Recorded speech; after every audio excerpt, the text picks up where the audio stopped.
Nous sommes fiers de vous présenter l'îlot de fraîcheur, un parfait exemple de ce que le mécénat peut apporter à notre collectivité. Pour l'année 2024, le montant du mécénat, tout projet confondu, s'élève à 164 000 €. Une ressource précieuse que notre commune n'exploitait pas auparavant. Grâce à ce mode de financement innovant, nous avons pu réaliser des projets longtemps attendus sans alourdir la dette communale. L'îlot de fraîcheur, par exemple, répond à une demande de longue date des riverains et devient aujourd'hui réalité. Le mécénat a permis de concrétiser plusieurs autres projets bénéfiques pour Saint-Rémy.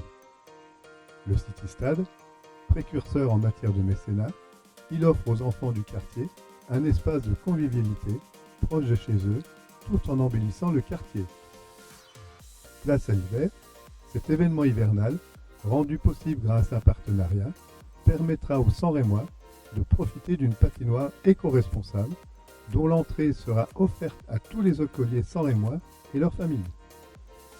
Les animations de place à l'été, la qualité des prestations a été améliorée au fil des années sans impact supplémentaire sur les finances communales. La forêt urbaine, ce projet a non seulement bénéficié d'un financement par mécénat à 80%, mais a aussi impliqué activement les enfants de l'école Lucie Aubrac et de l'Escale, ainsi que les Sanrémois dans sa réalisation. Le mécénat est devenu un outil incontournable pour enrichir la vie de notre commune, permettant la réalisation de projets ambitieux tout en préservant nos finances et votre pouvoir d'achat.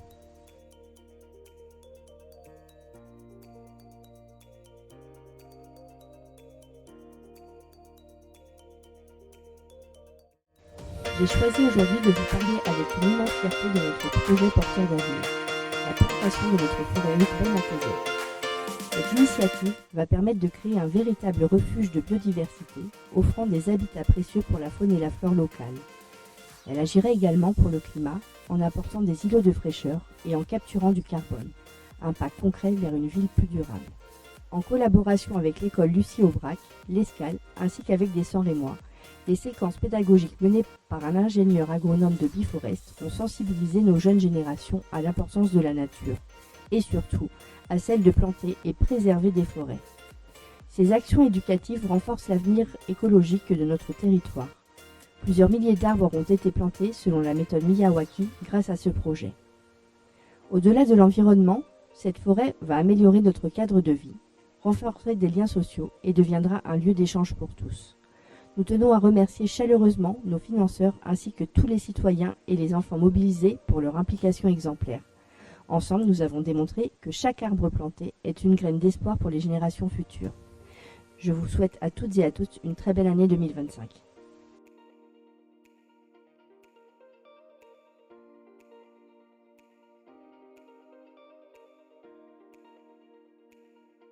Aujourd'hui, je vais vous présenter comment se prépare un projet comme celui de la pose de la passerelle sur l'Atali route de Buxy. Lors du plan vélo en 2021, ce point noir est identifié aussi bien pour les vélos que pour les piétons. Le déroulement de l'opération a commencé en 2022 par l'étude de faisabilité effectuée par un cabinet de Côte d'Or. En a suivi l'étude de programmation, le recrutement d'un maître d'œuvre, l'étude de conception et la mise en concurrence des entreprises. En mars 2024, une concertation avec les riverains a eu lieu sur place. Le démarrage a commencé par la préparation de la piste cyclable, permettant l'accès à l'Atali et ainsi de réaliser les fondations de l'ouvrage de part et d'autre de la rivière, par la pose de 4 micropieux de 8 mètres de profondeur, soutenant les culées de l'ouvrage. La réception et l'inauguration de la passerelle ont eu lieu les 9 et 10 juillet, permettant ainsi aux promeneurs d'enjamber l'Atali sans difficulté et en toute sécurité. Le financement de ce projet a pu être effectué grâce aux aides de l'État et de la région pour 75% des 300 000 € engagés. Enfin, je tiens à souligner l'engagement de nos services techniques et plus particulièrement de leur directeur qui a consacré de nombreuses heures à ce projet. Je vous souhaite à tous une excellente année 2025 en espérant que vous profiterez de belles promenades dans notre ville. Merci.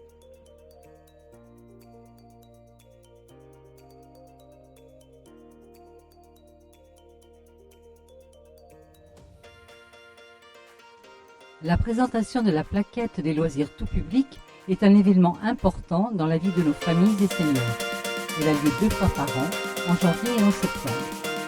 La préparation de ce document est faite très en amont de ces dates par notre référente famille. Dans un premier temps, se réunit le groupe papotage, constitué de personnes impliquées dans la vie locale et participant activement aux ateliers ou sorties. C'est une force de proposition qui n'hésite pas à organiser également des activités en autonomie avec les conseils éclairés de nos services. Ce groupe est ouvert à tous. À partir des souhaits des uns et des autres, et en tenant compte des orientations et objectifs de l'espace Simone Veil, favoriser l'intergénérationnel, mais aussi l'inclusion des personnes en situation de handicap, promouvoir la santé et l'activité physique adaptée, la référente famille établit un calendrier des activités récurrentes, gym, yoga, randonnée, et de celles suggérées. Elle recherche des intervenants, quand ce n'est pas elle qui anime un atelier décoration ou pâtisserie, ou le chargé des sports pour certaines activités sportives. Elle recherche également des prestataires, transport entre autres. Une fois ce planning élaboré et chiffré, elle le soumet à Madame le maire et à l'adjointe en charge de la délégation des solidarités. Après relecture, ajout, correction, le document est finalisé avant la présentation aux usagers. La mise en page ainsi que les tirages sont effectués par notre chargé de communication et la plaquette est prête à passer dans vos mains.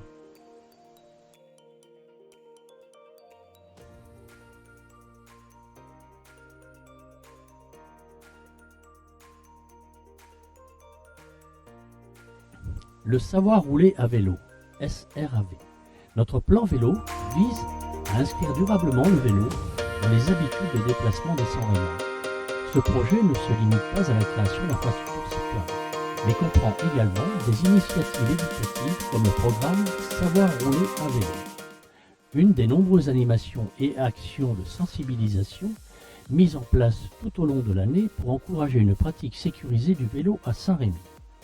Savoir rouler à vélo a pour objectif d'accompagner les enfants dans l'apprentissage du vélo en toute sécurité, de permettre aux enfants de devenir autonomes à vélo avant leur entrée au collège et de réduire le nombre d'accidents impliquant de jeunes cyclistes.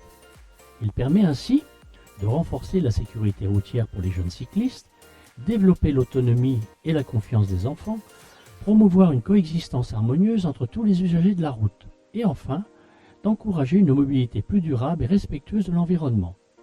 Ce programme est animé conjointement par notre police municipale et notre éducateur sportif, qui dispense aux élèves des cours théoriques aussi bien que des formations pratiques sur circuit et sur route. Au terme du programme de 10 heures de formation, nos jeunes de CM2 reçoivent un permis vélo validant leurs compétences acquises. Je tiens à remercier notre police municipale pour son engagement et son implication aux côtés des Sans-Rémois. Ils sont à votre écoute et répondent à vos attentes afin que nous puissions vivre dans notre commune en toute sérénité et tranquillité. Je vous souhaite à toutes et tous une belle année 2025.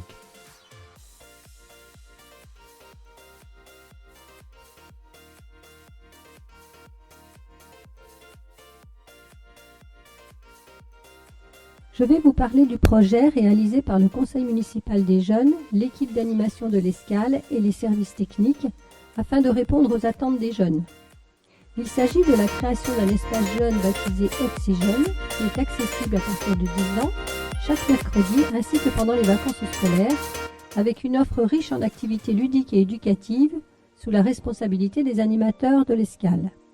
Ce lieu est également ouvert les mardis et jeudis soirs après le collège depuis la rentrée de septembre. Le coût de la carte d'adhésion est de 10 € à l'année scolaire.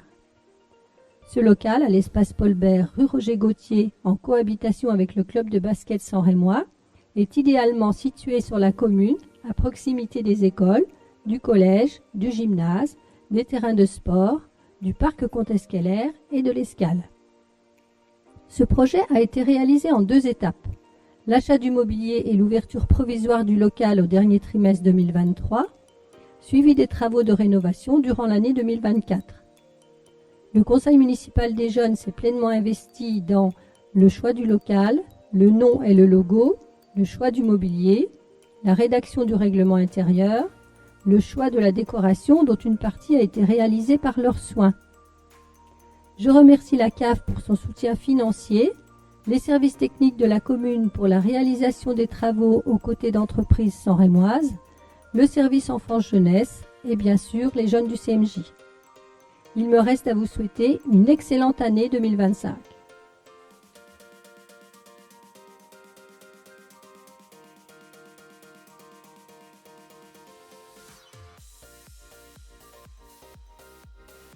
Depuis 3 ans, la très belle animation estivale Place à l'été se met en place sur juillet et août.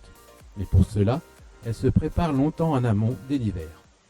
Pour cette édition 2024, le thème choisi était évident, les Jeux Olympiques. Il le fut à la fin de l'édition 2023. Des réunions de comité pilotage sont organisées entre les services et les élus référents, et nos associations qui ont répondu favorablement à leur présence pour l'été.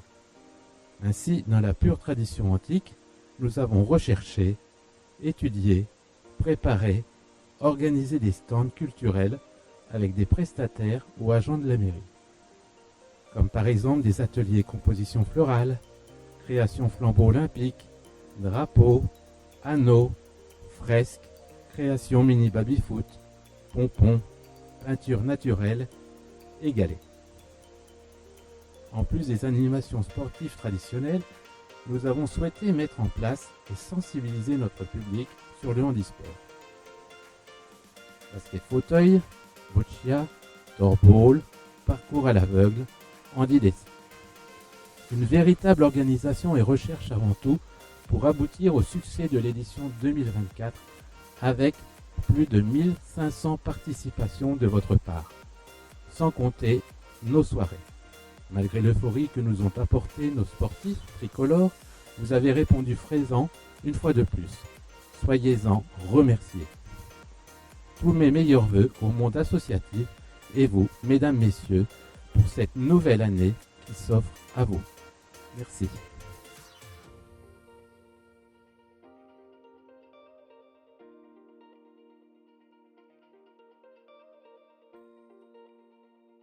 Le budget participatif a été mis en place en 2023.